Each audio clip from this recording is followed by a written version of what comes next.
It's going to So we are recording now. So welcome everyone. So tonight we enter into Yom HaShoah, HaGvurah, the night to remember the Shoah, the Holocaust, and its resistance and heroes as well. In Israel, tonight and tomorrow, everything will come to a stop. Two separate occasions as an air raid siren plays, and everyone will just get out of their cars and stand in silent reverence and tribute to those lives lost in the Shoah.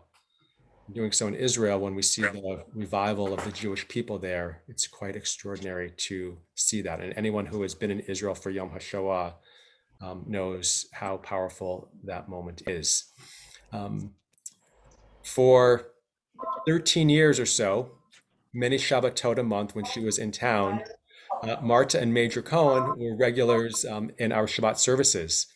And over the course of the years, I heard her story, I read her book. She actually spoke to our congregation there a couple of times. But it was always hard to get her because Marthe and her husband Major were always traveling around the world sharing this extraordinary story. Marthe will tell you about her life just very briefly. Marthe Hoffman Cohn was born and raised in France in the Alsatian region, so along the German border, a Jewish family living in the town of Metz. When the Shoah, when the Holocaust began, her town, of course, was affected. She had members of her family who were rounded up and deported and killed in the Shoah. Marthe herself was able to get her family out of Metz into a different area and eventually became a spy for the French resistance and was able to cross enemy lines, which is the name of her, or behind enemy lines is the name of her book, cross enemy lines and get some valuable information. Being a blonde-haired, blue-eyed, and fluent German-speaking woman who didn't have a French accent, she was able to do some extraordinary, reconnaissance work as well. Over the course of the last, Marthe, I can't remember how long you've been sharing your story, and it's been, I think, later in life, but I think it was in late 90s when, early 2000s, when Marthe won the Legion of Honor medal from France. It's the highest civilian and military honor from the French government. She was awarded a similar award from the German government as well, which is really extraordinary. I had the opportunity to spend an afternoon with her, hearing her story at the German consulate in Los Angeles one afternoon, and it's really a wonderful story. So the thing which I asked Marthe if I could share this, and it is on her biography as well. Marthe is turning 101 years old next week, and the only thing that has stopped her from traveling around to tell her story in person has been the pandemic. And I imagine that once she's able to fly again, she and Major might be out on the road again. So without any further ado, just for the night, Marthe's story is it's a long and detailed and really wonderful story. It's going to be about 75 to 90 minutes. So I just want to make sure that people know the timing here. She's going to tell the story straight through. Afterwards, when she's done, we'll conclude formally, but invite those who want to stay on to ask some questions and engage in some conversation. We know that we have a lot of the students from our tour school here who may need to get offline and do homework and stuff, but we will have a chance for dialogue after Marthe's formal presentation. So without further ado, Marthe Cohn. And I'm going to mute people, mute yourselves, and I'm going to, Eric, yes, I'm going to make you a co-host. So. And Marthe, and also I'm going to encourage you to please go to speaker view so you can see Marthe. And Marthe, please begin. Begin. Begin, yes. Okay. I am Marthe Cohn. I was born in Metz, METZ, in Lorraine, in France, on April 13, 1920.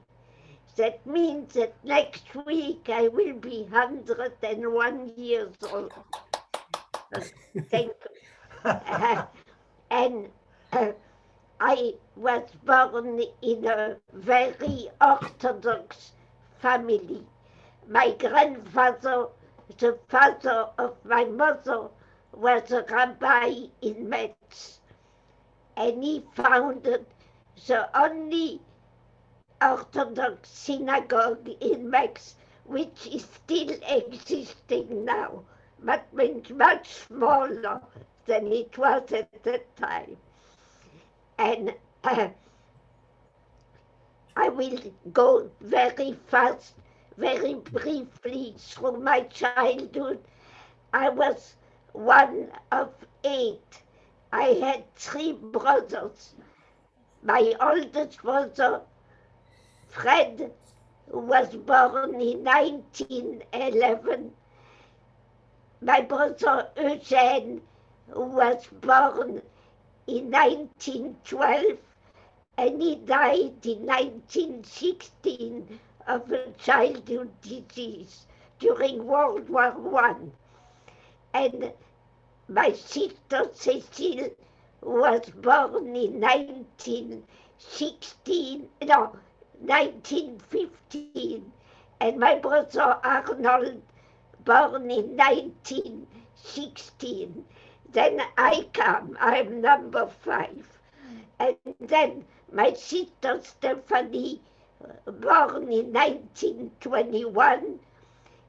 My sister Helen, born in 24. And my sister Rosie, born in 25. So we were 8 children, but we grew up 7 because Eugene died in 1916. And I went to school like all the girls in my family in the lycée, which was a school which prepared us for the university. And my brothers were in the lycée for boys. At that time, boys and girls were not together in school. And in 1939, my 2 brothers were in the army. Fred, the eldest, was in the Maginot Line, which was an underground fortress along the Rhine, but on the French side of the Rhine.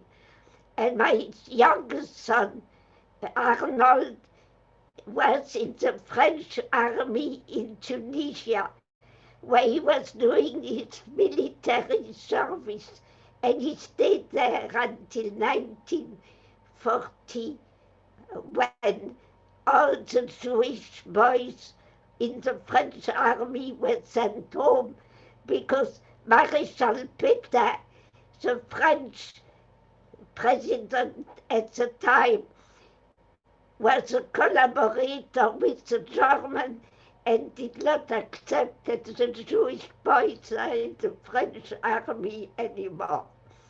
So in 1940, Arnold came back from Tunisia, and Fred escaped from the military prison, German prison. He was a military prisoner of war, and he spoke German like all of us did, and he heard the Germans say that night they would, the next day, they would transfer all the prisoners to a German prisoner of war camp in Germany. So my brother escaped and walked in the mountains marsh during the night, and in daytime he slept in the forest underground so that nobody could catch him. And he managed to come home to Poitiers, where we were now. In 1939, several weeks before the war started, the French government asked that all the French people in Lorraine not only the Jew, all of the French people in Lorraine, because there were a lot of Germans too in Lorraine, which was only 35 kilometers from the border of Germany. So that all the French people leave Metz on their own if they can afford it and take a train to Poitiers, where we were assigned. They had that all arranged. Every city in the eastern side of France and every village of the eastern side of France had a place assigned in France much farther from the German border. So we were assigned to Poitiers, Poitiers,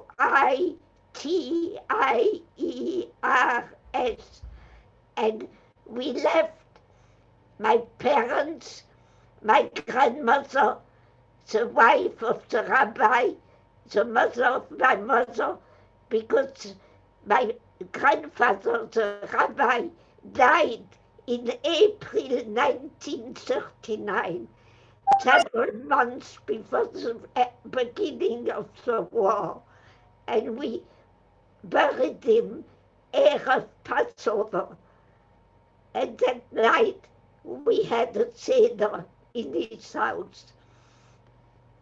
So we were now, my parents, my grandmother, my 4 sisters, and I, and we had with us a little cousin from Düsseldorf, from Germany, that that Fred and Cecile got out of Germany the day after Kristallnacht. Jackie was 3 years old when he came to live with us. His little brother Josie was 2 years old. My brother and sister took them out of Germany because their mother was very pregnant with a third child, called us and asked that we get the children out of Germany. So Jackie lived with us during the whole war, and he survived. And after the war, he went to Israel, where his parents had been able to land on a migrant boat, which was not allowed to board in Israel. They swam from the sea with the help of the Jewish resistance in Israel. So Jackie is a professor of engineering in Israel now. He's married, he's very successful professionally and personally. He has 3 children and a dozen grandchildren. And he is constantly in touch with me. His brother left for Israel at the same time as Jackie, but he died as a soldier during the 10-day war. Okay, so now we arrived in Poitiers, and we lived there until 1942. On June 17, 1942, the German army, we thought it was the Gestapo, and in my book I said it was the Gestapo, came to the house and arrested my sister Stephanie for reason of resistance. She and I, we saved hundreds of Jews and non-Jews, but mostly Jews, who wanted to cross from occupied France, where Poitiers was, to non-occupied France. And we sent them to a farmer, Noel de Goux, who lived in a small town. What small town? Okay, I will remember the name of the town later. Noel de Goux had a farm there, and the farm was partially on occupied France and partially on non-occupied France. You must understand that this partition between occupied and non-occupied France was not a straight line. It was a zigzag line, and his property was partially in occupied France and partially in non-occupied France. So once on his property, it was very easy to cross from one sector to the other. And Mr. Noel de Goux saved thousands of people, a lot of Jews, a lot of American pilots who had been shot down over occupied France and needed to get out of occupied France as fast as possible because they didn't speak any French and would have been immediately noticed and arrested. And also pariahs that the Germans did not accept, a lot of pariahs, among them the Jews. So, and Mr. de Goux never charged a penny. He was a real patriot. He did it by patriotism. He risked his life every day. So on June 17, my sister Stephanie was arrested, which what we learned years later by the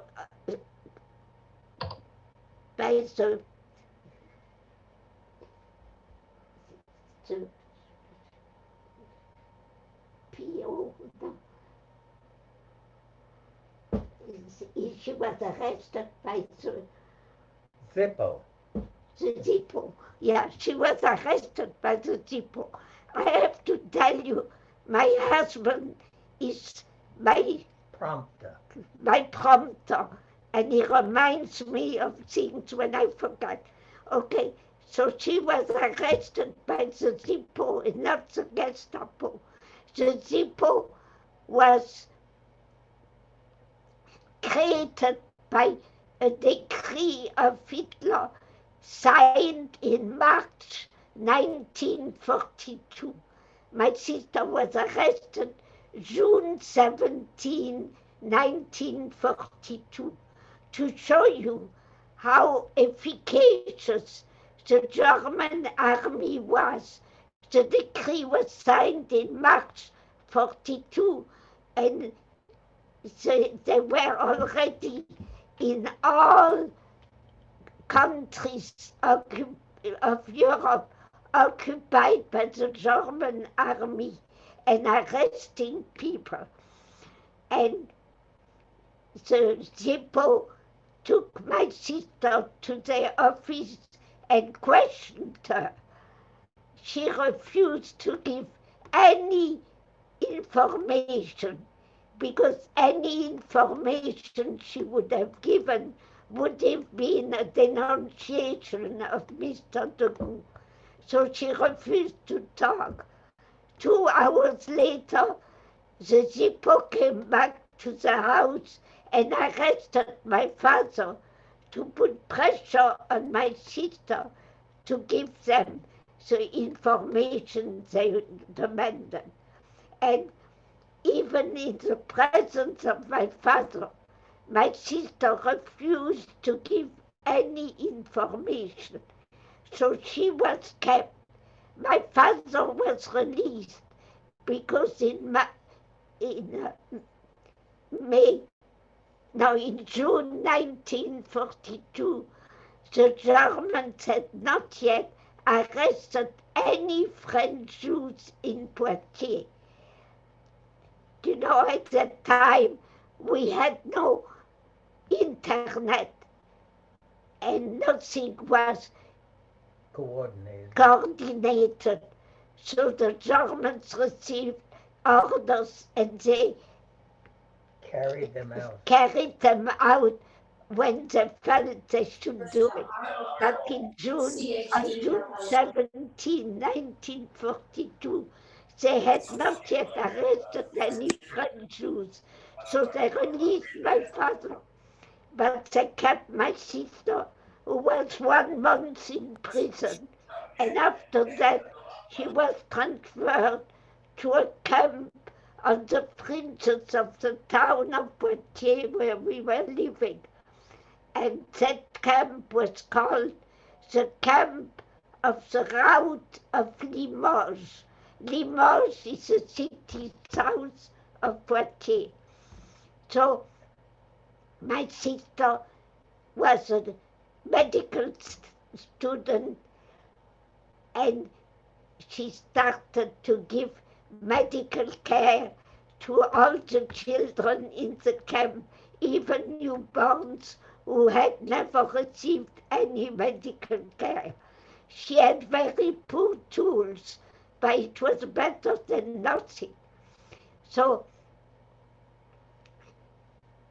when we, the family, decided that she was going to escape, and we found 2 French guards in the camp who accepted to help her escape, she refused because she felt that what she was doing for the children was too important and she couldn't stop it. So in the prison we could not visit her, but in the camp 1 person of the family could go once a week. 1 week I went to see her, and I reminded her that her mother needed her as much as the children. She looked at me and she said to me, "Don't you realize that if I escape, you are all going to be arrested?" I had never thought about that. So on my way back home, I had a very long way to go. I decided that we were all the members of the family still in Poitiers, going to cross into non-occupied France so that Stephanie can escape too.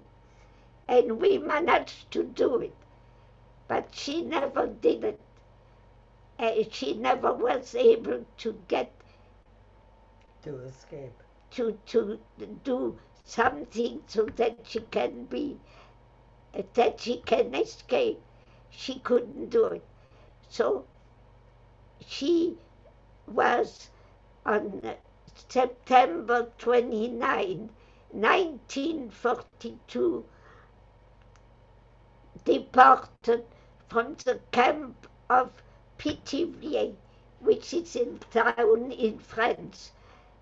She was, after we escaped, she was first sent to Drancy, a camp near Paris, an atrocious camp, and then to Pithiviers, which was not better.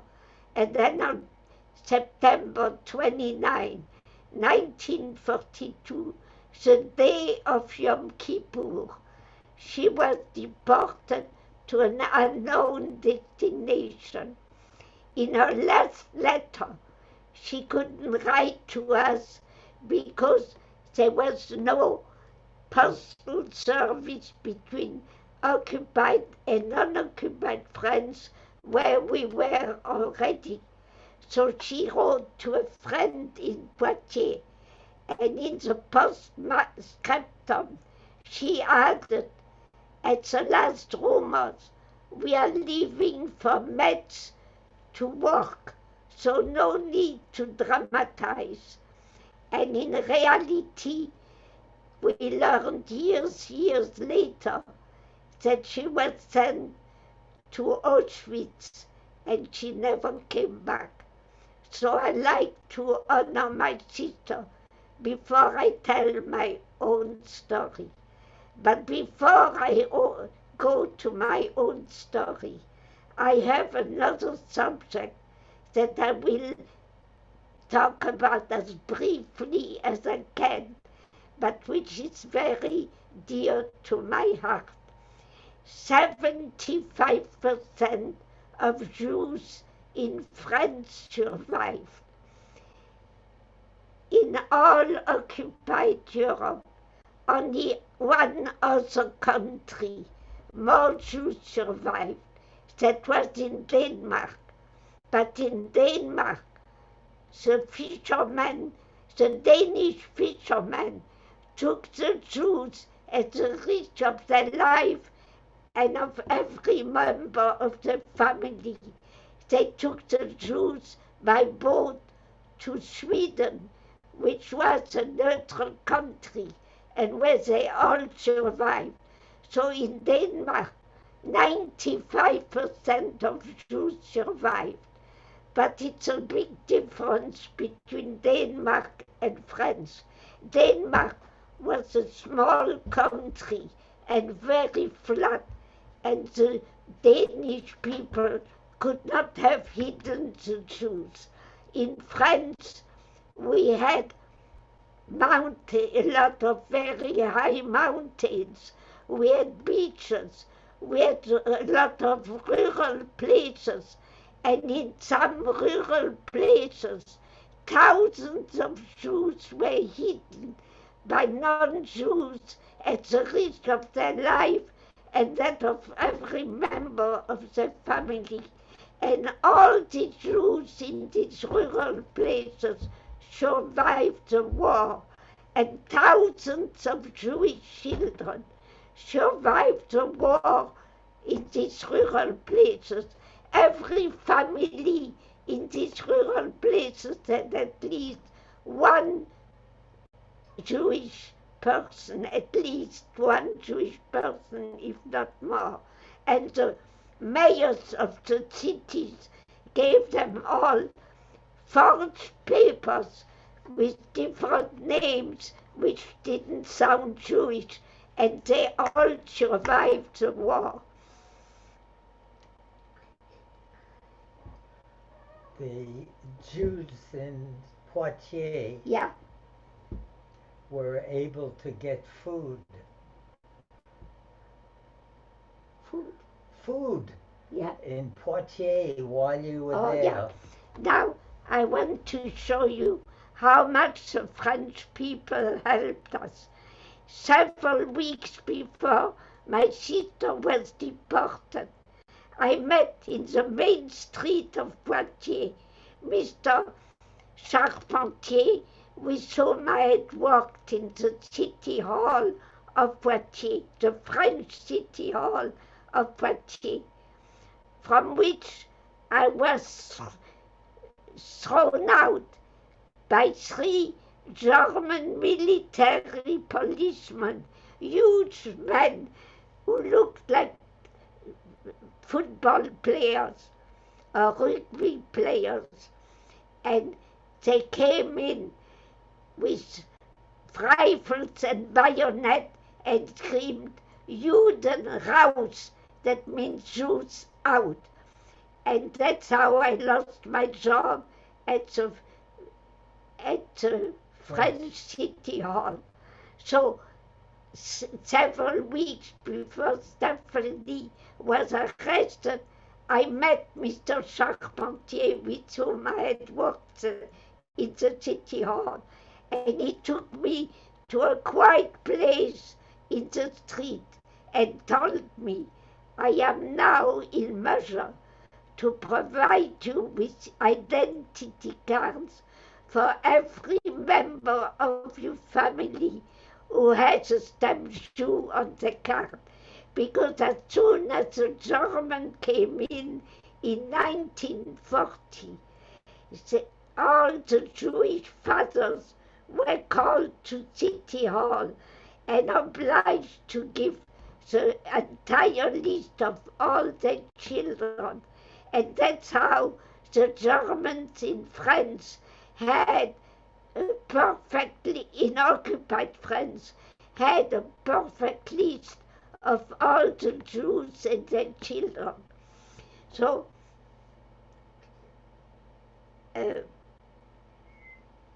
He had a perfect list. So Monsieur Charpentier. Yeah, so Mr. Charpentier offered me to forge identity cards without the stamp Jew. We all had our identity card since then. So you asked him how much. When Mr. Charpentier offered me that, I told him, Mr. Charpentier, you cannot do that. You will be arrested, and your wife and little boy. I had seen pictures on his desk when we worked together in City Hall. And he answered me, if I didn't help you, I could not live with myself. I asked him how much it would cost to make these identity cards for all my family, and he started crying. I was 22 years old. I had never made a man cry yet, so I was extremely embarrassed. And I told him, please do not cry. And he answered me, even while crying, I do not want your money. I want to save you. If I didn't try to save you, I could not live with myself. So he gave me these identity cards several weeks later, and I hid them without telling even my parents, because at that time, less you talked, less people knew what was going on, safer it was. So,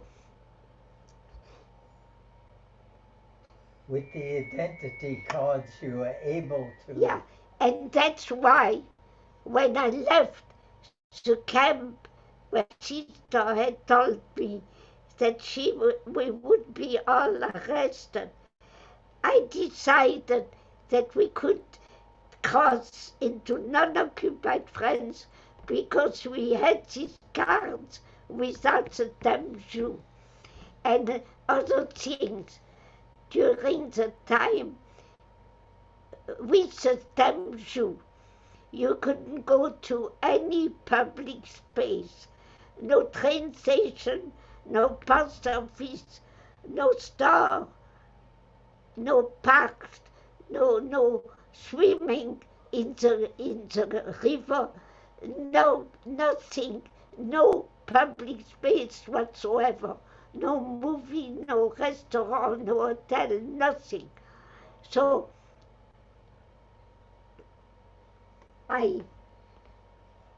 but The storekeepers. what? The storekeepers. Yeah, and our food, it was forbidden to go in the store to the Jews only all day, but we had a window of 1 hour where we could buy all our food.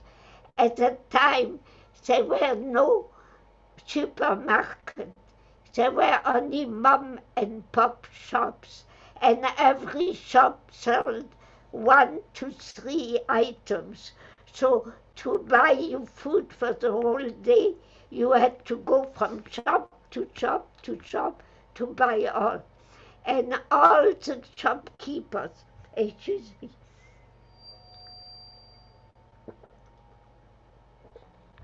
all the shopkeepers told us, do not worry. We know come at 4:30, and we will prepare what we know you usually buy for your family. You pay, and you have time to go from shop to shop. And that was at the risk of their life and of every member of their family. So we did that. And as long we were in Poitiers, we were never deprived of anything. So now we were in unoccupied France. And you had done 1 year in nursing. I had done 1 year of nursing school in Poitiers in the French Red Cross School of Nursing in Poitiers at the University Hospital in Poitiers. And I had 1 more year to do it, to graduate. And I wanted to terminate my studies. I had gone to Perpignan, a city in south of France, in unoccupied France, where the directrice had refused to take me because I was Jewish. In Poitiers, they told me they couldn't care less what religion I was, and they accepted me. I was the only Jewish student there. And all my colleagues, all my classmates helped us escape from Poitiers into non-occupied France. But you have to read my book to have all this information. It's too, even if I talk hours, I cannot give you all the information now. So In Marseille, in Marseille, where I was now all alone, I wanted to continue my studies, and I learned that the directrice, the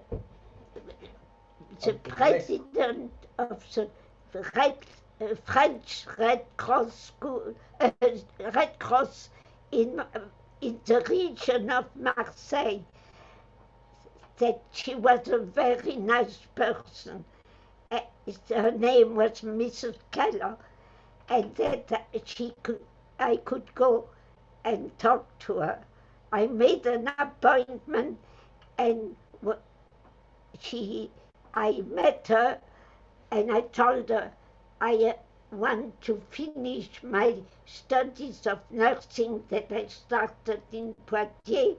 I have 1 more year to go, and I would like to go, but I have a problem. I'm Jewish. She took my hand and said, I don't see why you couldn't do that.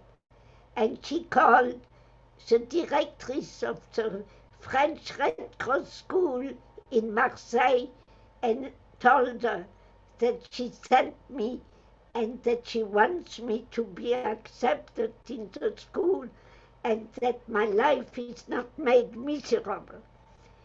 So I went to the school, and when I arrived, I met the directrice and her deputy.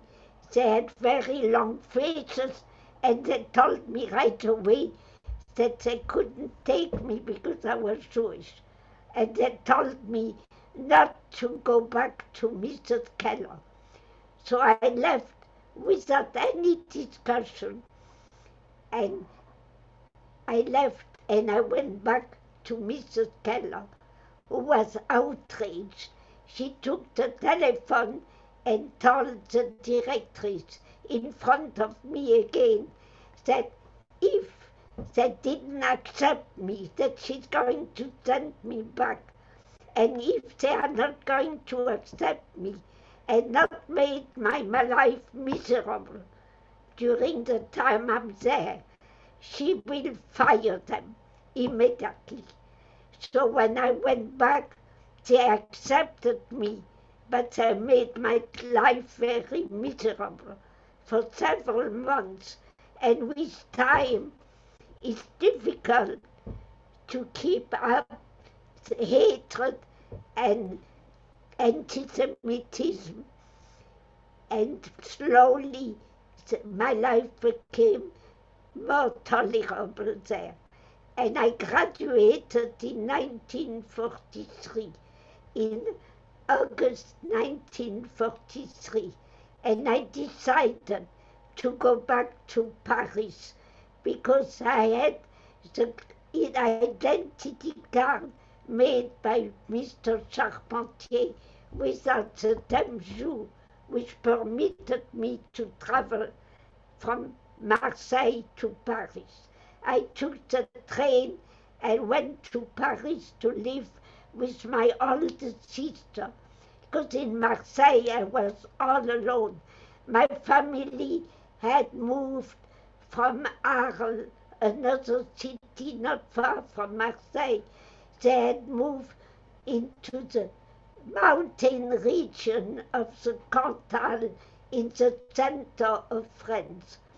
And my brothers and my two younger sisters were all four extremely active in the resistance. So I went to Paris to live with my sister Cécile, and I worked for an agency. I could not work for a hospital where they would have asked me too many questions. It was too dangerous, but I worked for an agency which placed me in families who needed a nurse for members of their family. And I took care of the old mother of a marvelous family who helped me tremendously during the whole rest of the occupation. And I worked with them until the liberation of Paris. And at the liberation of Paris, I decided to join the French army as a nurse. But it was extremely difficult because thousands of people were trying to join the army at that time.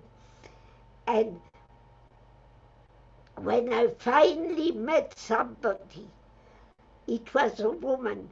That was several days later, after staying in line for several days.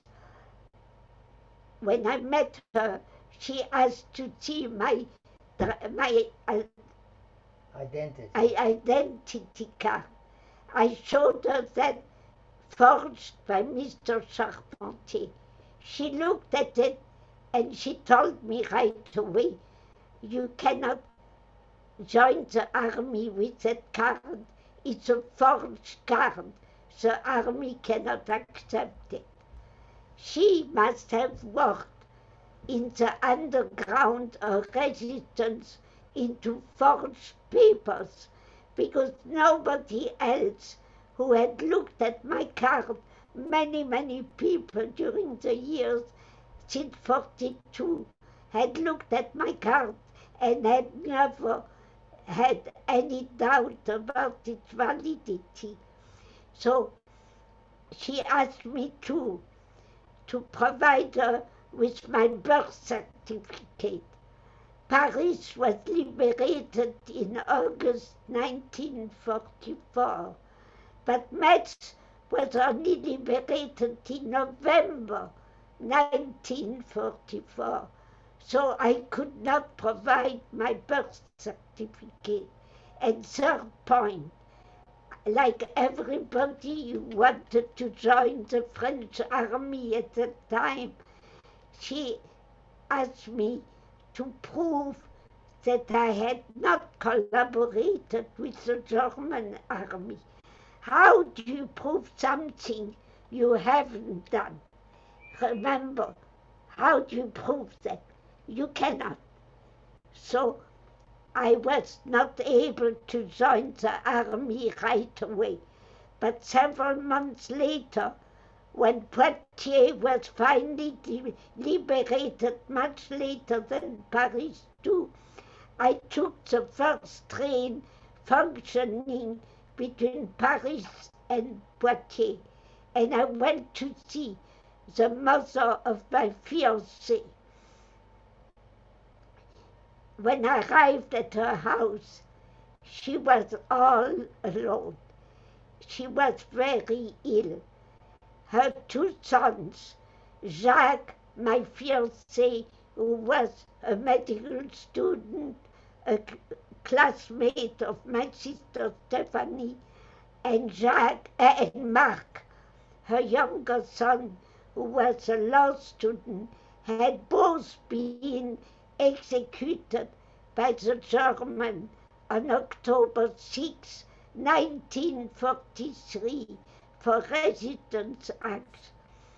And they had sabotaged a train, a German train with ammunition, and for that reason they were both executed with two other friends who worked with them on that project. And the husband of Mrs. Delaunay, who was also a resistant, was in the Buchenwald concentration camp in Bavaria. So Mrs. Delaunay was all alone at home and very ill. I took her to Paris with me, and she lived with my sister and I, and we provided her with the medical care she needed so badly. And when she was better, I took her to the cemetery where her two sons were buried. They were buried in the cemetery of Ivry, Y-V-R-Y, a suburb of Paris. And when I arrived the first time in the cemetery and talked to the French manager of the cemetery, he told me how to found the tombs, which had no name, no number, nothing. The Germans wanted them forgotten. So, and the manager told me to be very careful because of the security, the German security, was constantly checking who went on the tombs. But when, after the liberation, when I took the mother to that tombs, that day, President de Gaulle, who was the president of France at that time, came to the cemetery to talk to the family of the executed by the German. And de Gaulle arrived with an enormous entourage, but de Gaulle, instead of talking to the family, saluted and left. He was an excellent general, but he was not socially inclined to talk to people. So, but all the chiefs of the resistance and the chiefs of the army, which were head and turned, the Gaulle came along with the Gaulle, stayed and talked to the parents, and they all talked to Mrs. Delaunay. And I was standing next to her, and they asked her what they could do to help her. And she told them, Mademoiselle Hoffnung was the fiancée of my oldest son. I can vouch for her absolutely on all terms. And she would like to join the army, but doesn't have the right documents. Can you help her? In a few days, everything was done, and I was now assigned to the 151 Regiment of Infantry in Alsace. I was told to take a bus a certain morning where with whom I would arrive at the front in Alsace. I went to the bus, went on. I was the only woman in that bus, and we left for the front in Alsace. And it took us a very long time because the bus was an old bus and needed many repairs, and we had not enough gasoline.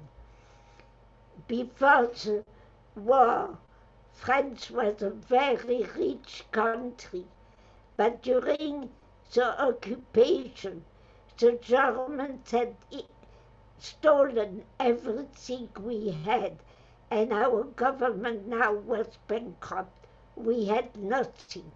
Our first French army in Alsace too was quasi-independent strategically, but depended completely on the Third and Sixth American armies, which were in the same sector in Alsace as the first French army.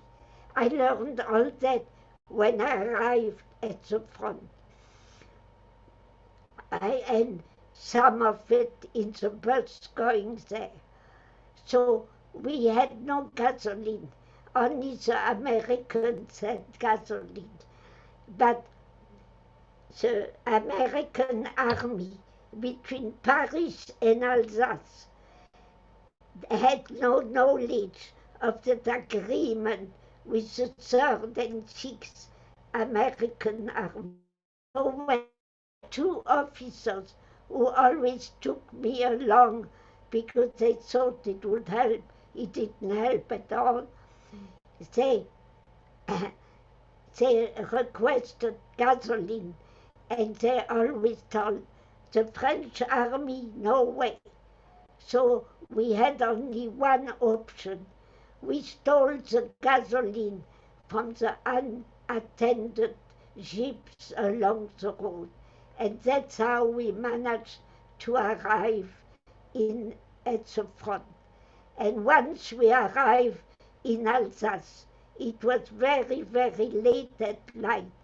I was immediately debriefed by the intelligence officer of the 151 Regiment of Infantry. Every regiment of every army in the world has at least one officer of intelligence. That officer asked me immediately what I had done during the resistance. I told him what I had done with my sister Stephanie, who was deported and from whom we had no news yet. And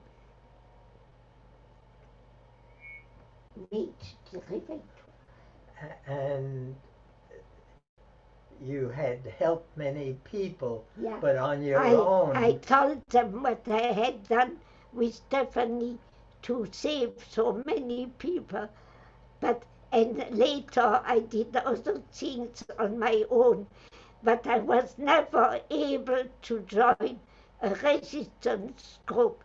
And I explained to the captain that several times I was interviewed in the attics of very big buildings in Marseille and Paris because it was ultra secret, and the chiefs of the resistance looked at me.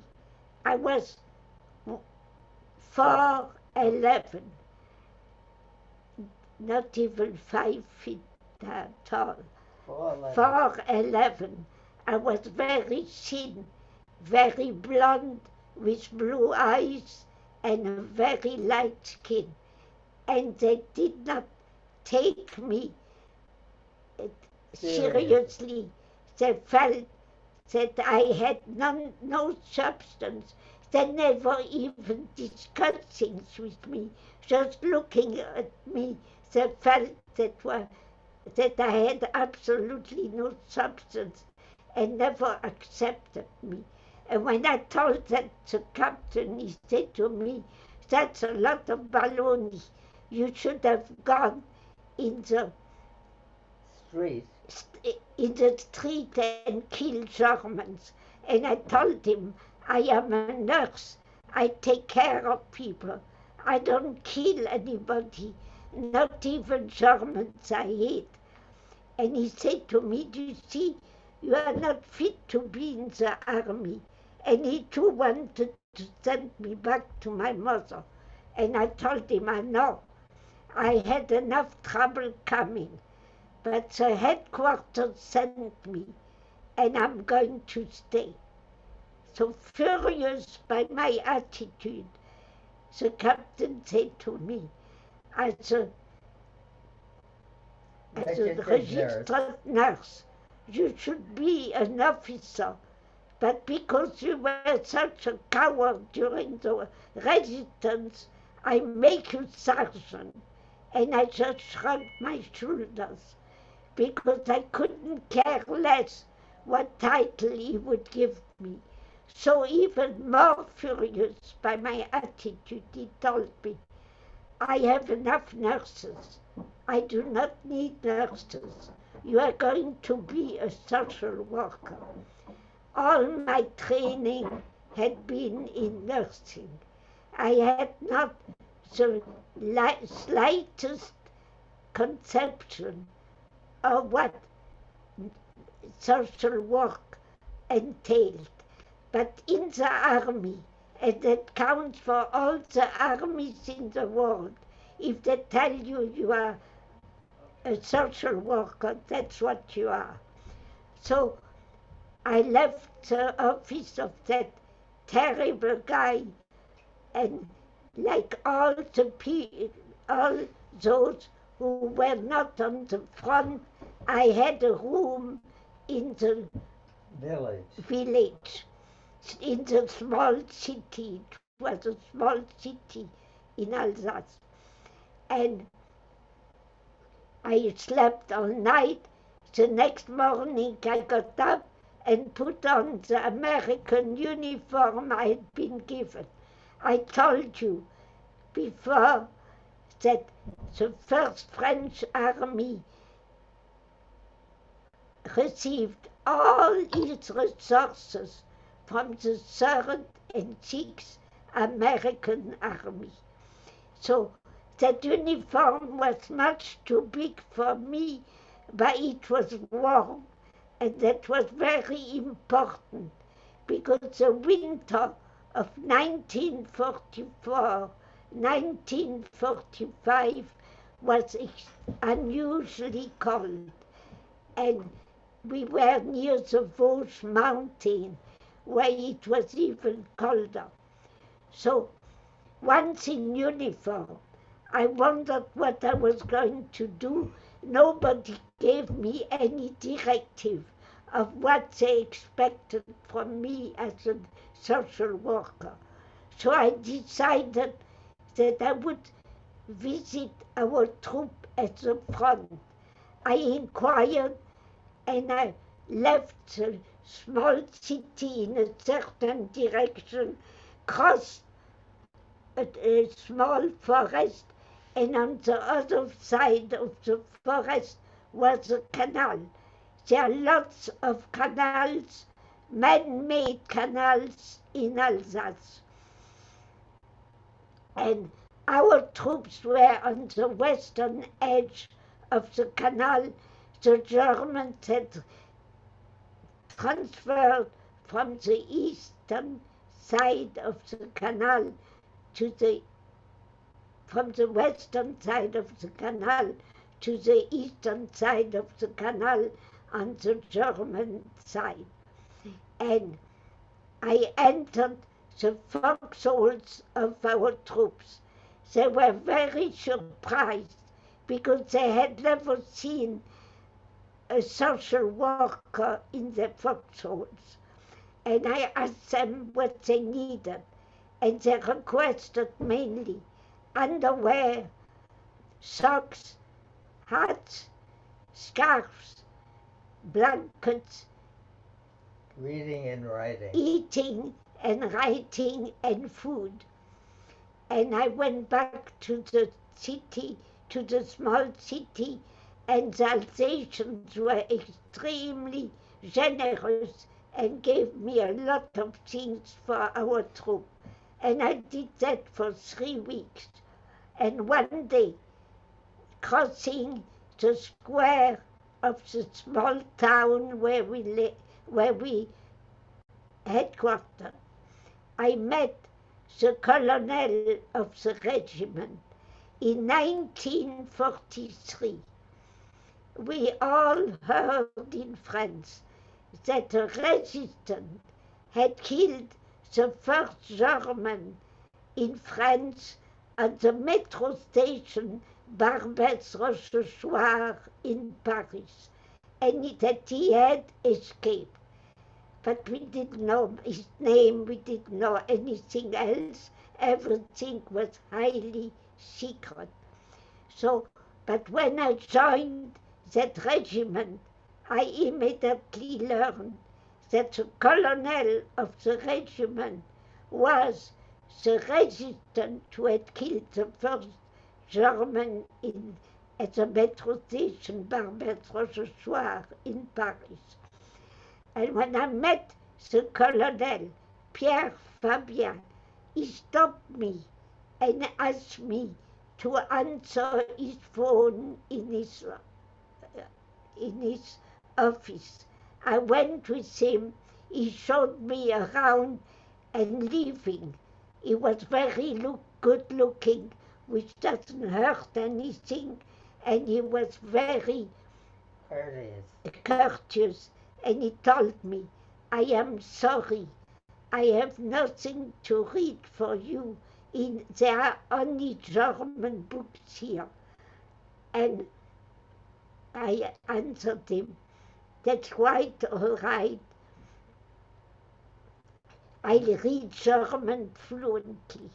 So very interested, he walked back towards me and asked me if I spoke German, and I told him yes, fluently, as well as French. Then he asked me if I would accept to transfer from the regular army from the regular army to the intelligence service of the army, and I accepted.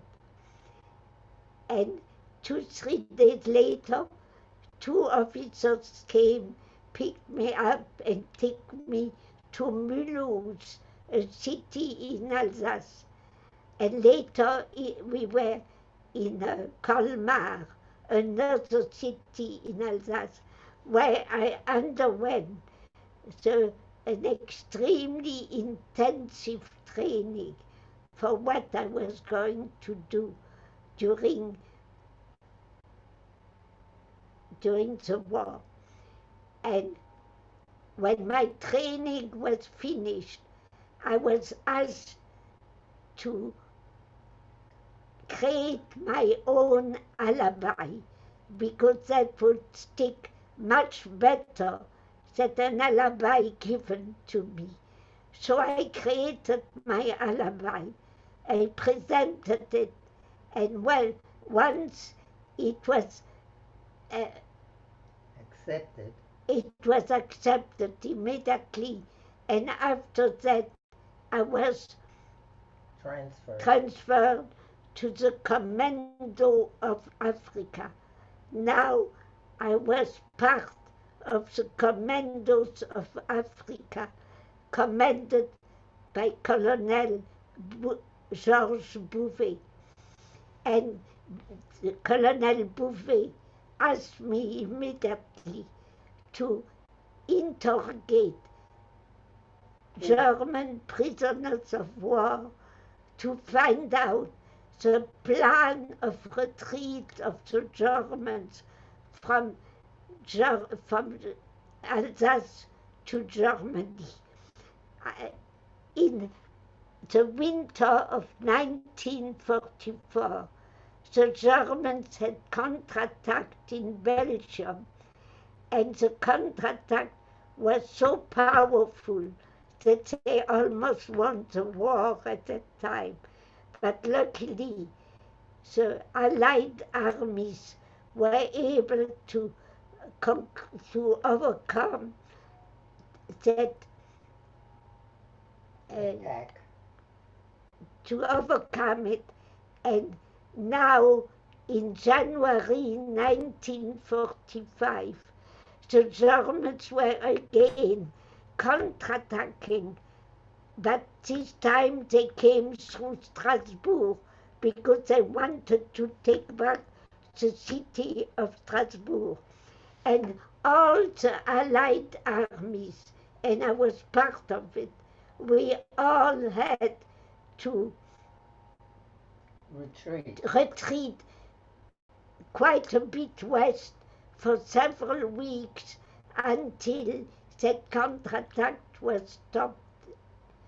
And so I can boast that I interrogated generals. Yeah, I interrogated generals and colonels because subalterns wouldn't have known anything about this plan of retreat. All armies in the world have a plan of retreat as well as a plan of attack, because you never know how things will turn out. But now, Mage, you knew the plan of attack, and now they sent you on mission. They sent you on mission. Yeah. So now, after I gave this information to Colonel Bouvet, and I can boast about it because in one of the citations of the army signed by Colonel Bouvet, he said that I provided him with extremely precise information about the plan of retreat of the German army from Alsace to Germany. So that was my first achievement in the army. After that, Colonel Bouvet asked me to cross the front in Alsace, not yet in Germany, but in Alsace. And 13 times I tried to cross the front in Alsace, and 13 times I was not successful, because during the war things are very fluid and change very fast. And when I was told, for example, to go from A to B, where I would find certain things, when I arrived in B, I couldn't find anything. It's because things had changed. So these are one of the reasons that I was unsuccessful. There are other reasons. I'll give an example. Yeah. Give an example. One night. Yeah, but I know. One night I was taken to a big field at midnight. It was a very cold and dark night of February 1945.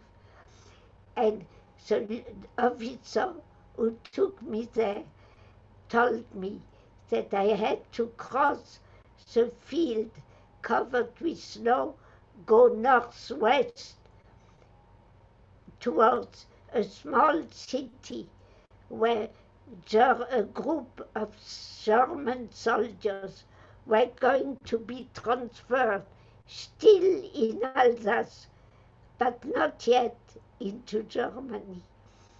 So I Mixed with them. left.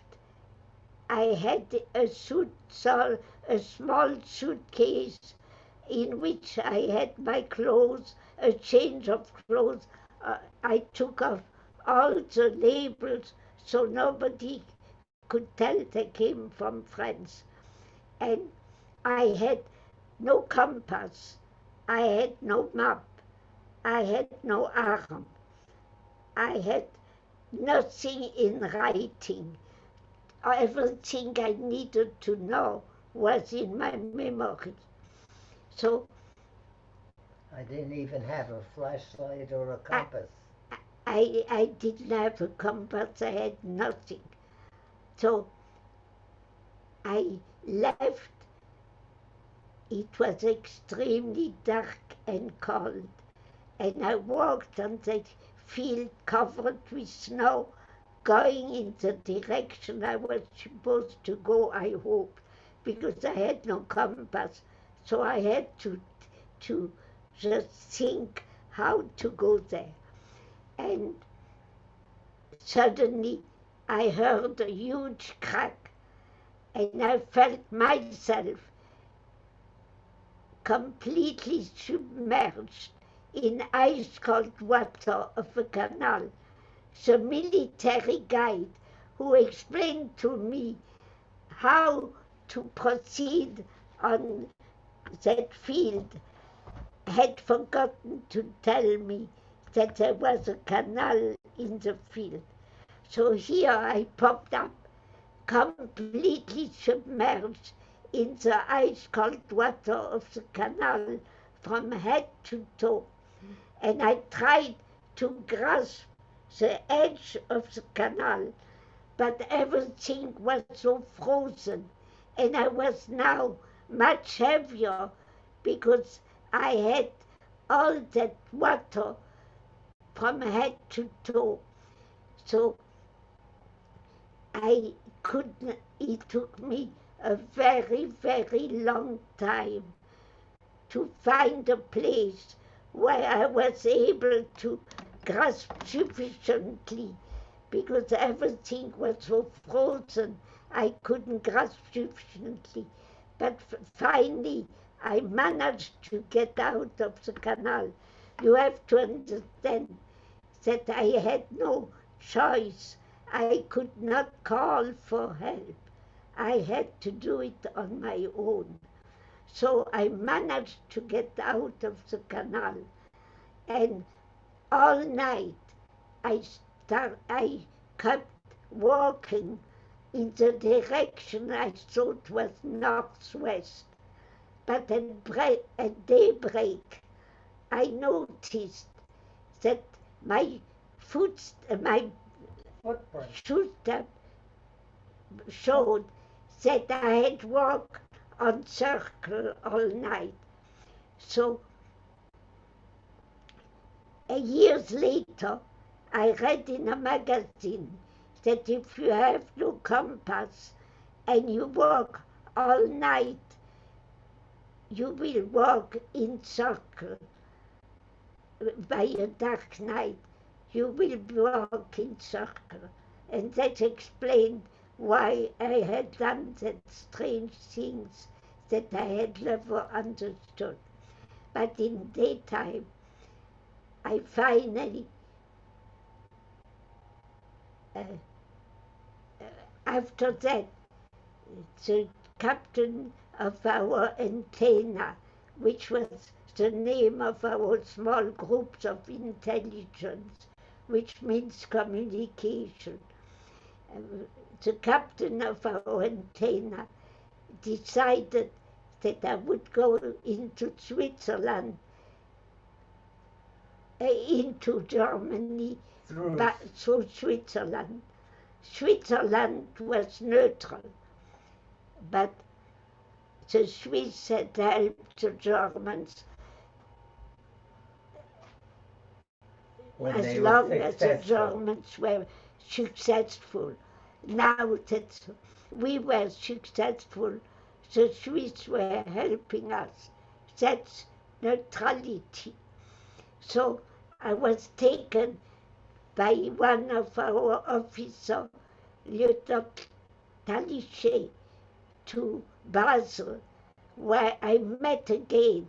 I had met him before, Colonel Reinhardt, who was the director of the Custom service. Of the custom, of the intelligence of the Swiss customs in Basel, a city in Switzerland. And Colonel Reinhardt accepted immediately that I crossed into Switzerland, into Germany from Switzerland. He called an agent, Mr. Le Maire, both names are fictitious. And Mr. Le Maire took me by car to Schaffhausen, another city in Switzerland, which is very close to the city of Singen, Singen, in Germany, the first German city where I was supposed to go. So Mr. Le Maire drove the car and stopped the car near a small forest. And he,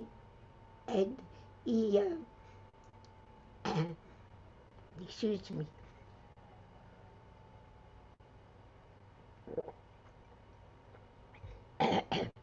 He stopped the car near a small forest, and we crossed the forest by foot, and on the other side of the forest he showed me a huge field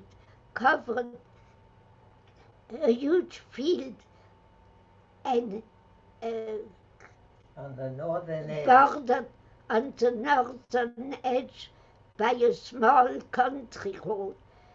So the field and the forest were Switzerland, but the road was Germany, and there was no barrier whatsoever between the field and the road.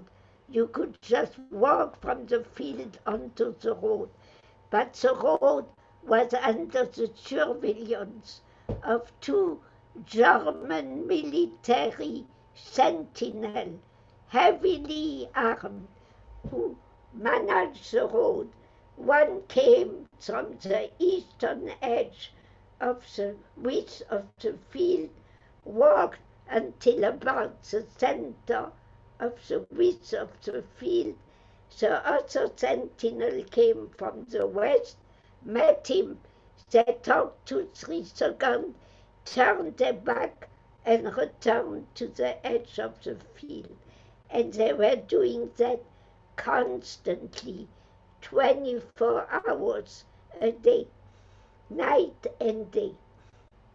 And Mr. Le Maire told me, towards the evening, when it's still light, you will crawl when I tell you. You will crawl along the field and hide behind the bushes near the road where the two sentinels meet. And when they meet and separate and turn their back to you, walking to the edges of the width of the field, you stand up and you crawl along the field and hide behind the bushes.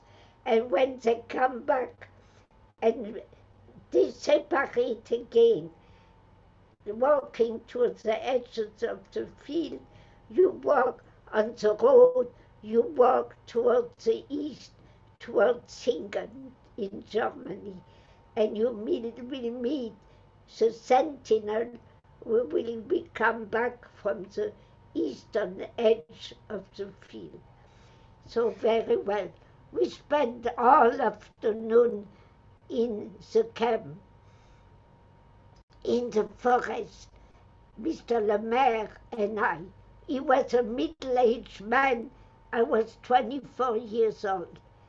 And he talked to me about his wife and children and a lot of other things. But in the afternoon, with a very strange smile, he said to me, "You may be killed tonight, so why don't we have a good time now?" But that was not on my agenda. So after that, He said that now is the moment. we talked about other things, and towards the evening, but when it was still very light, he told me now is the time. I took my little suitcase. Like the first time, it had only clothes of which I had taken all the labels off, so nobody knows that they came from France. But this time I had new things in that suitcase. I had vouchers for all the things I needed in Germany, like hotels, restaurants, food,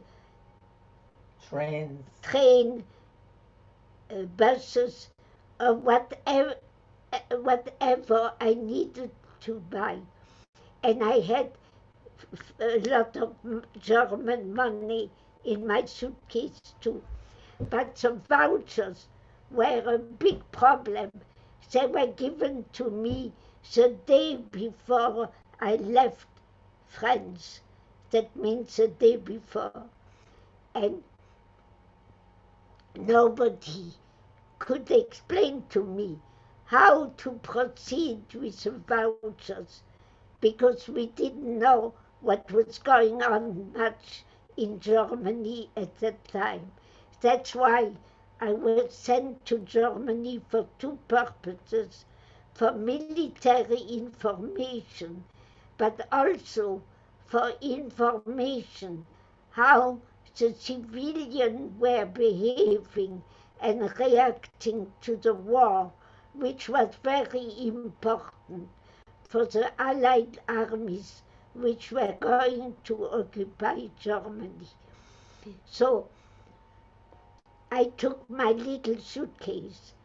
When Mr. Lemaire told me now is the moment, and I started crawling along the field and hid behind the bushes.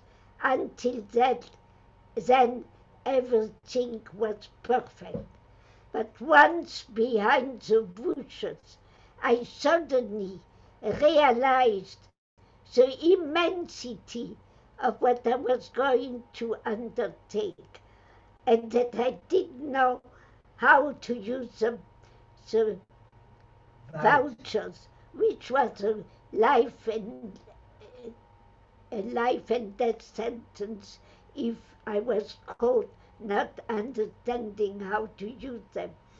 And another reason, I suddenly realized that I had forgotten to ask, and my handlers had forgotten to tell me the name of the clinic where I was supposed to work in Constance for an Alsatian doctor.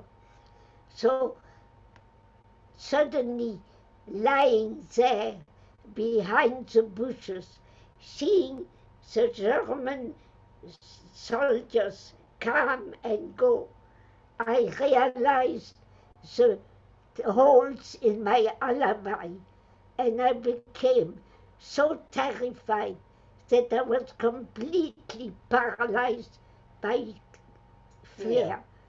And it took me a very, very long time to overcome that fear.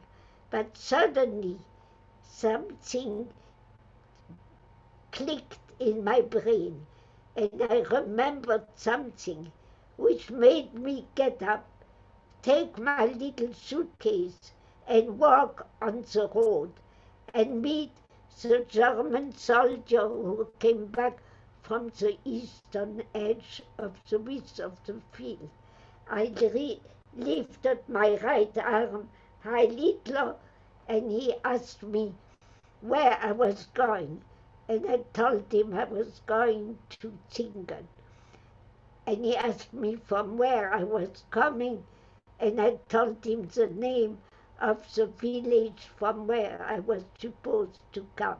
He asked for your papers. And then he asked me to see my identity card, which I presented to him. And when he looked at it, I wondered if he too would discover that it was a forged card by my French intelligence service. But he gave it back to me without questioning. I was now in Germany.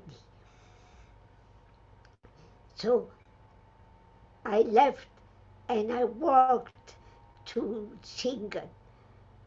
And I arrived in Zingen very late at night because I had waited so long to get up and walk. And when I arrived in Zingen, in the center of the town, I had fallen several times in craters because Zingen had been bombarded by the Allied Air Force because they were manufacturing things for the German army. And my stockings, my silk stockings, were completely torn after falling several times in craters. So I arrived in the center of town. It was very dark and no lights during the war, of course. But I saw near the well, sitting near the well, two men. They had flashlight that had switched on several times, and I saw they had armbands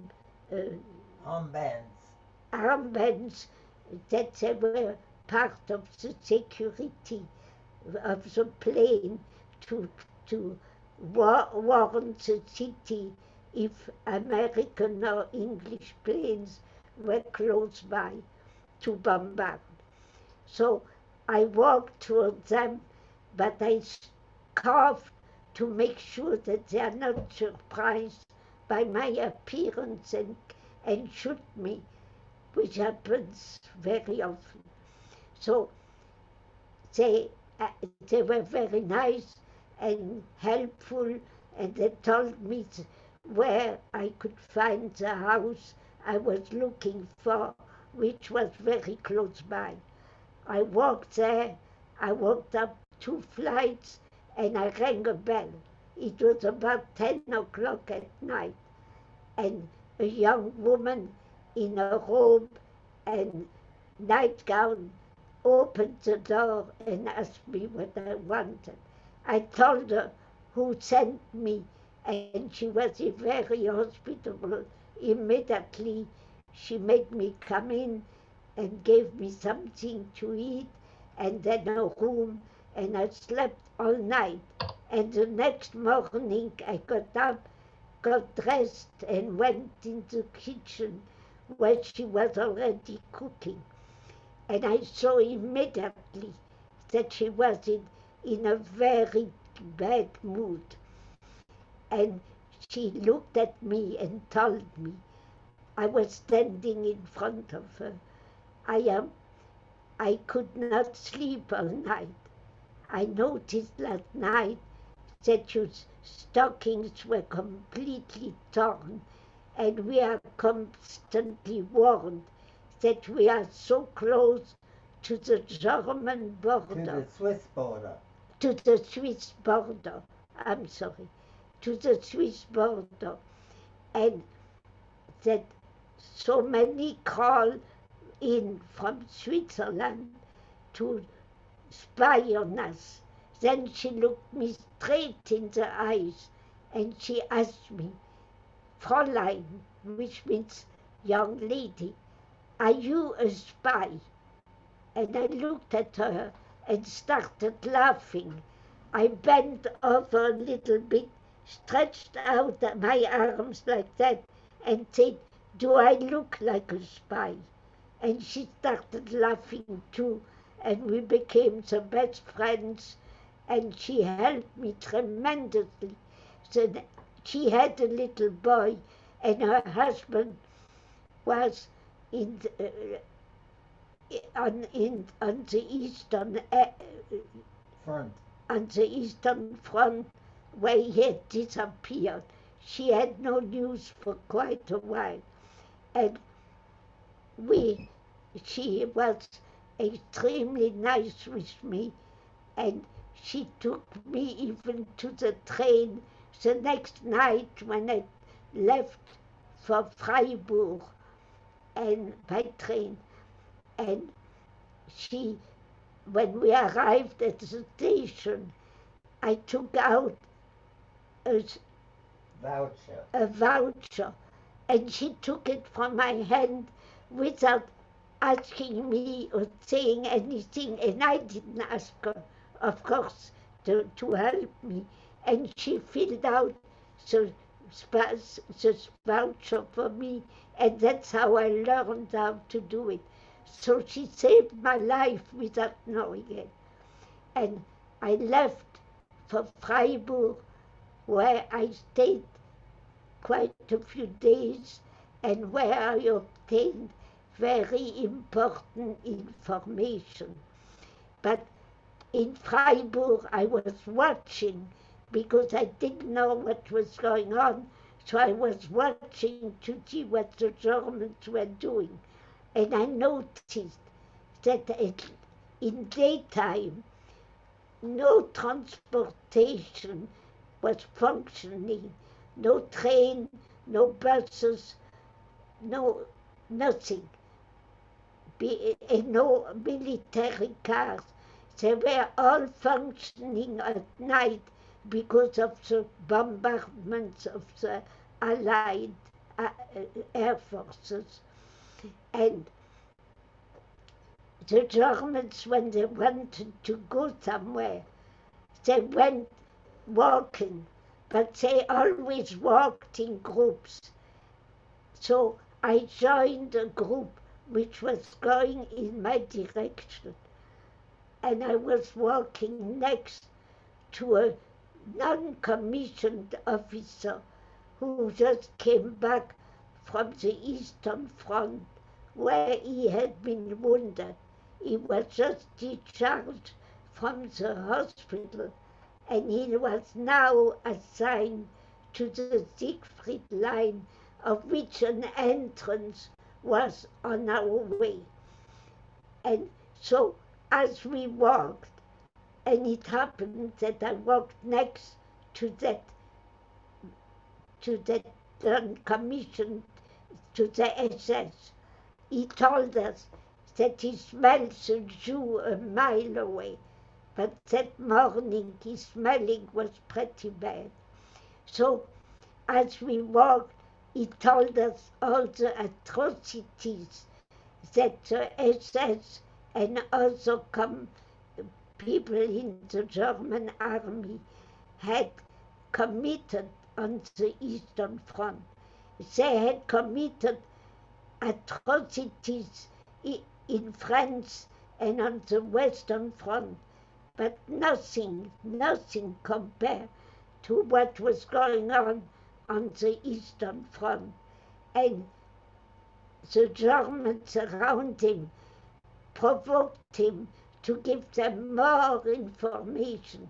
They loved it, and they slapped the thigh and said, "Ach Mensch," which is like "oh boy" in English. And as we walked, and at a pretty good speed, suddenly the SS fainted. I was a German nurse. I took care of him, and when he regained consciousness, he was so grateful that I had taken care of him that he invited me to visit him at the Siegfried Line, and he gave me his phone number. But for 3 weeks I had no time to go to see him. But 3 weeks later, I came back to Freiburg, and I heard on the German radio that the Allied Army was very close and was going to invade Freiburg. So I decided to go back to the Siegfried Line. I walked an enormous amount in Germany, and I walked 10 kilometers as fast as I could. And when I arrived at the Siegfried Line, I discovered that the Siegfried Line had been completely evacuated, that all the army had left. The last stragglers were leaving, and for intelligence service, you have to confirm a fact 3 times that it can be counted as valid. So I discussed that with several stragglers who were working independently, and they all confirmed that the Siegfried Line was completely evacuated. So I walked back to Freiburg as fast as I could. And when I arrived in Freiburg, all the Germans were running to their homes because they all have heard on the radio that the Allied armies were going to invade. And that's very frightening. So I was all alone in the main boulevard of Freiburg. I went in the center of the boulevard and waited, and the first tank approached. And how was I going to tell the people on that tank that I was a friend and not an enemy? I had no document, nothing to prove who I was. So I went in the middle of the street and raised my arm. I cannot do it anymore. Raised my arm as high as I could and made the V sign, the victory sign of Winston Churchill. Everybody at that time knew that Winston Churchill was seldom photographed without the victory sign, the V sign with his 2 fingers. So that's what I did, and I waited. And the tank, because I am extremely, extremely lucky, the tank did not kill me, but stopped in front of me. I asked for the officer in charge to come down and talk to me, and he came down. I was quite assertive, I must say. And then I told him that to take me immediately to headquarters because I have very important information. And he took me. And we arrived at the headquarters where I met the Commander Petit of the 2nd Zouave, another regiment which came from North Africa. All the regiments of the 1st French Army came from North Africa. So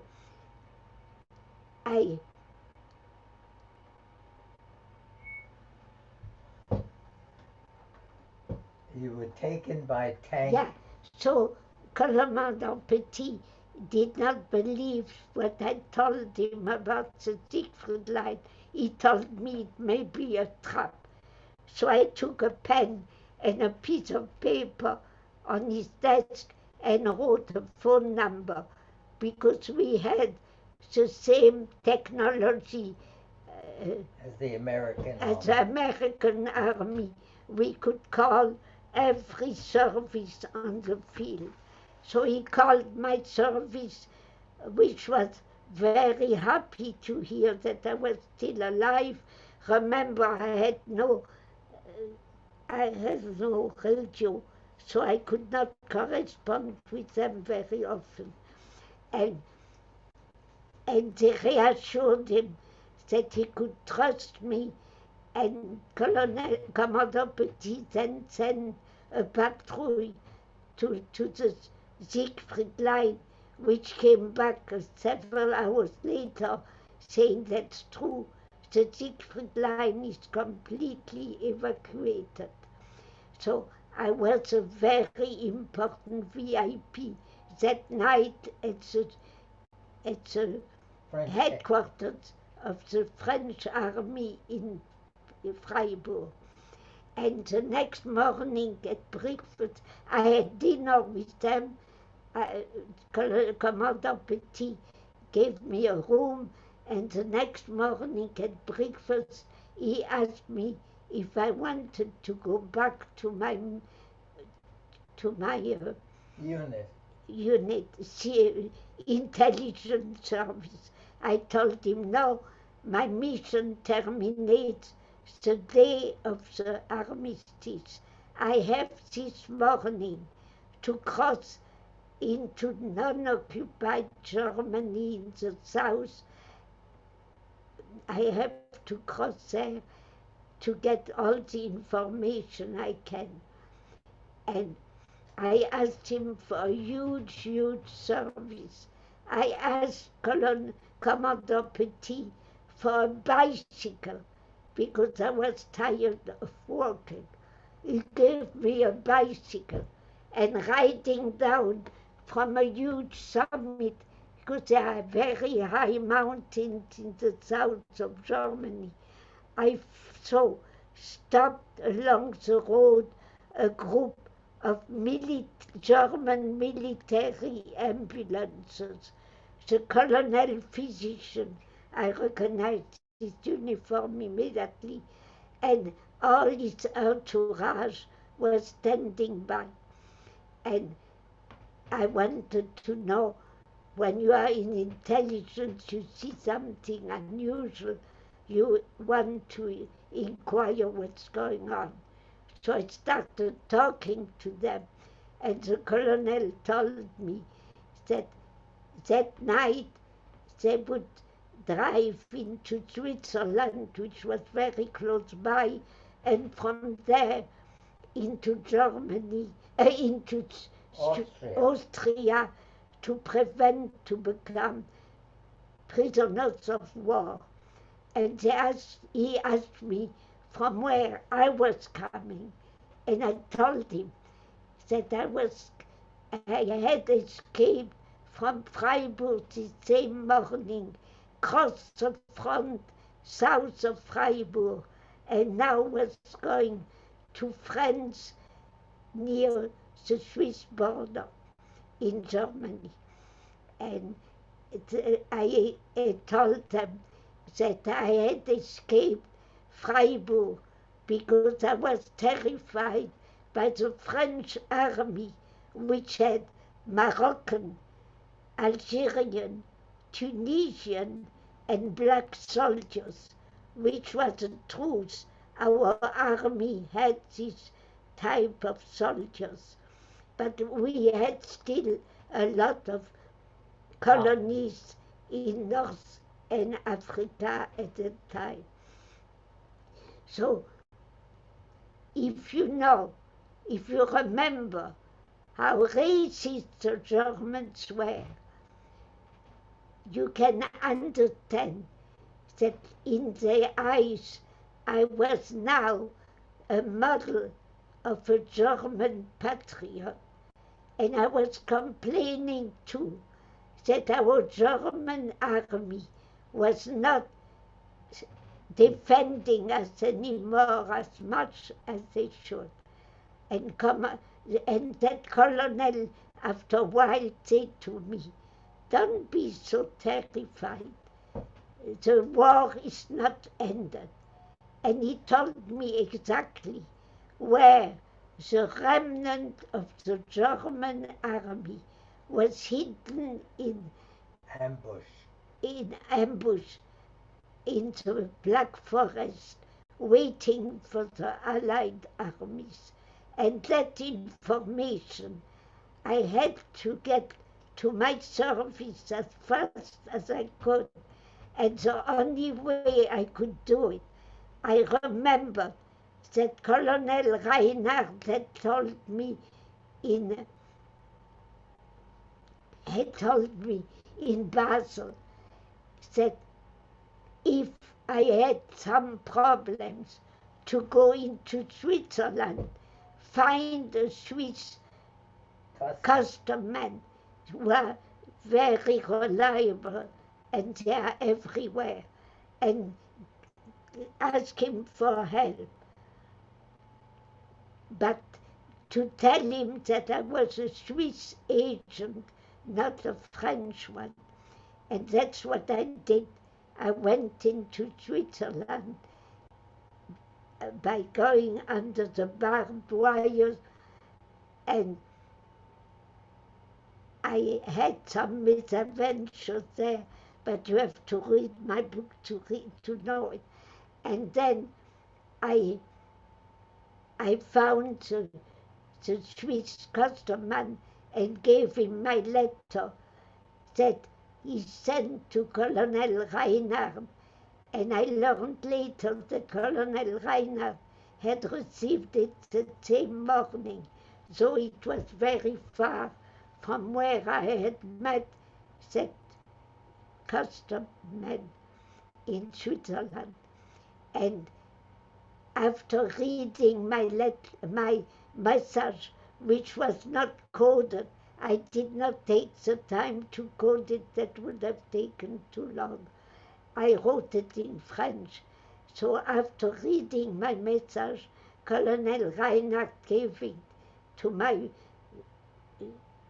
service in intelligence service in France, and that's why I got so many medals. Thank you very much. I am very willing to answer questions.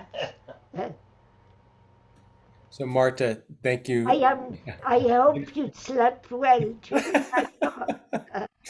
Well, first of all, Marthe, thank you so much for just sharing this just extraordinary story. And I'll just reiterate for those who haven't had a chance to purchase the book yet, Behind Enemy Lines by Marthe Cohn, available on Amazon. I put a link in our publicity before this, but as one of someone who was on here earlier said too, who read the book, to actually hear the story in your voice is such a treat. And you know, the amount of detail that you recall from 70 and 80, almost 80 years ago is just extraordinary. As Marthe just ended at the very end, was talking about the number of medals that she has received for her heroism and bravery, and for helping to contribute to to the war effort. It's really when we see her in person, when I've seen her in person, she just has all the medals all lined up. And Major, as always, you are just such a gem to be Marthe's prompter and to kind of help hear the story and share the story. It's wonderful. So what I want to do is, I know that for a lot of our teens here, we have a lot of teens. It's getting late, so I will anyone who needs to leave, we understand the hour is late. I understand, but certainly Marthe can stay on and we'll be able to answer some questions. So we'll stay on for another 10, 15 minutes or so if folks have questions that they want to ask. So again, for all who are here, who need to jump off, thank you for being here. Many thanks to Rabbi Diana Miller and Kehilat HaNahar for joining us, and for all of our religious school students, and Rabbi Eric Goldberg for coordinating, and everyone from our community who was here. We had about 150 people here tonight, Marthe. So really a really nice turnout to hear your story. So questions, and I'm going to go to gallery view, and I'll just I can just moderate, or if you want to put something in the chat, you can do that too. I can read it. I'm not sure if you have the chat function there, but if you have a question, either use the hand function and raise your hand, or put it in the chat, and we'll just get the things over to Marthe. And lots of comments about how amazing story. Thank you, Lily. You need the first courageous. Marthe, can you just, Marthe, just remind me, when did you start sharing your story? I mean, it wasn't, it was. When did you start sharing the story? The first time I talked about it was in 1996. I talked to the Spielberg Foundation Mhm. because they had an ad in the LA Times asking that people who had fought against the Germans should come forward.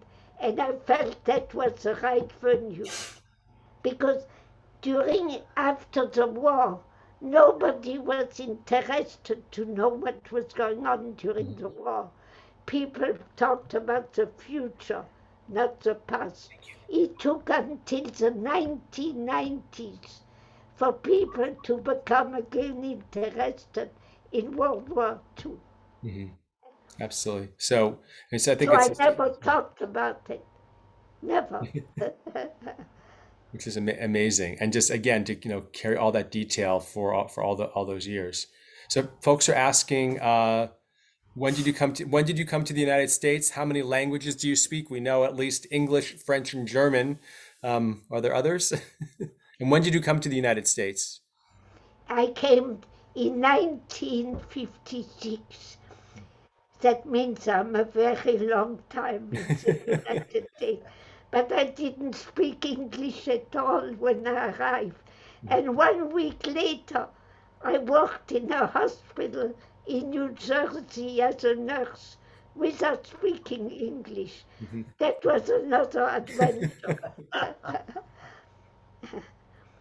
Let's see other questions that we have here. Rabbi, I think everybody's story in life finds its way through New Jersey. It's amazing how that is Probably. just part of everyone's life. Probably, indeed. A lot of thank yous here. Let me see other questions here. I'm seeing if there are other questions here. So, and just Marthe, I think that if I'm not mistaken, I think you were actually, and I think I found about it afterwards, that you were actually in Princeton last year before the pandemic. You were in Princeton and I think Lancaster, Pennsylvania. So we know that you are still traveling. After we can travel again more widely, do you plan on going back on the road to bring your story in person? In Lancaster, do you plan to continue going back on the road giving talks? I hope so. if I am alive, if I'm alive, I will do it. Which is amazing. Yeah, I gave talks in many, many universities in Europe and here. I gave in Germany. I gave a talk in the university where the president of Germany was a student. But that was much earlier. Indeed, absolutely. All right. Any other questions, folks? Well, Marthe and Major, I want to thank you for number one. It's just personally just a real pleasure to see you and to reconnect again after these years. So it was wonderful to see you and See you. Right. It's a pleasure to see you. It's a pleasure to see you. Thank you. For me too. You're welcome. You're welcome. And thank you. Say hello to your wife and children. And she's right. Yeah, she's right there. She's waving on the screen there. And Avi, where's Avi? Avi, will you wave? Avi, my younger son, who is now 14. They must have grown. Exactly. You wouldn't recognize them either. So they're here. And just again, thank you for joining us and sharing your story. And for those of us as we are commemorating Yom HaShoah, there are so many different stories. I am seeing that I am asked. I have 2 boys and I have 1 granddaughter. That's all. But that's pretty good for somebody who married late in life. I married in 1958, and it's Major who imported me into America.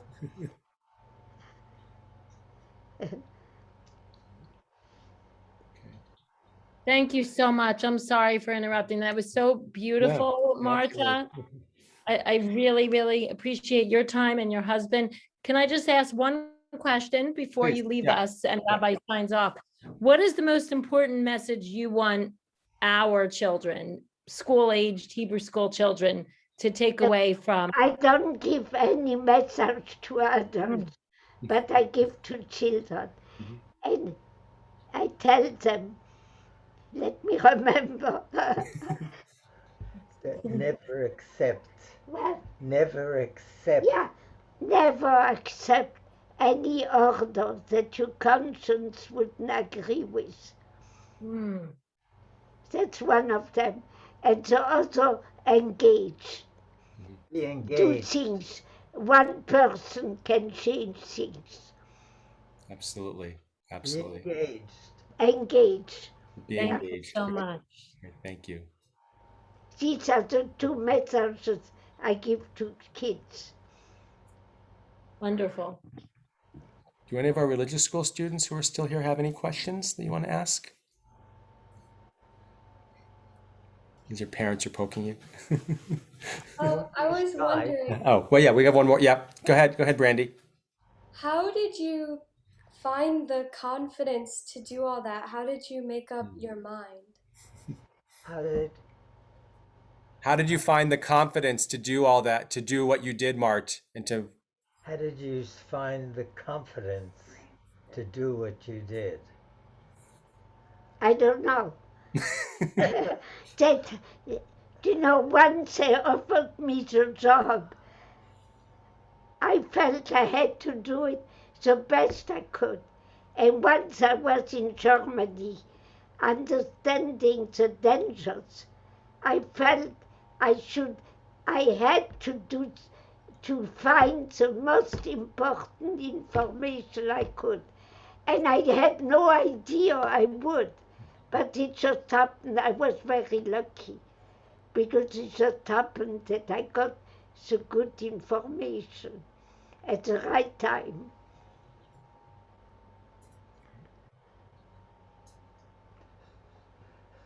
All right.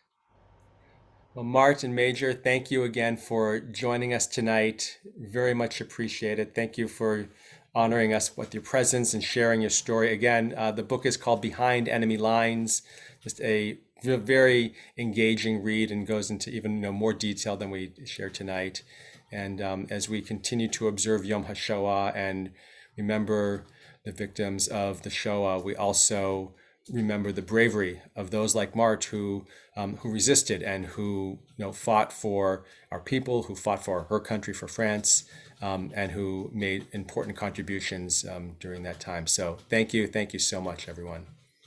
Thank you. Thank you very Bye-bye. much. Good night, everyone.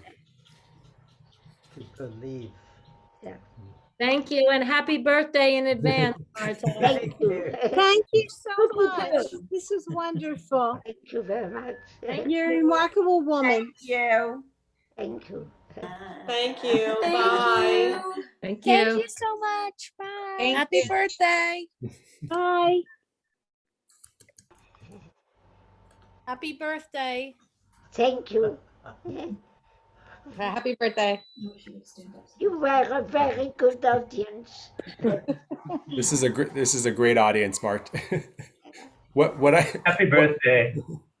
Marthe, what I didn't tell people, you shared before that when you were called, you came to and you were 4 feet 11, and how could you at 4 feet 11 do this?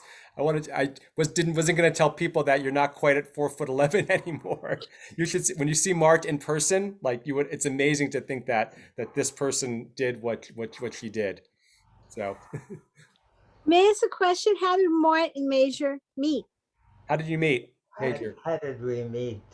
Oh, we met through his roommate who gave me the English lesson. But once I met Major, the English lesson stopped, so I never learned English.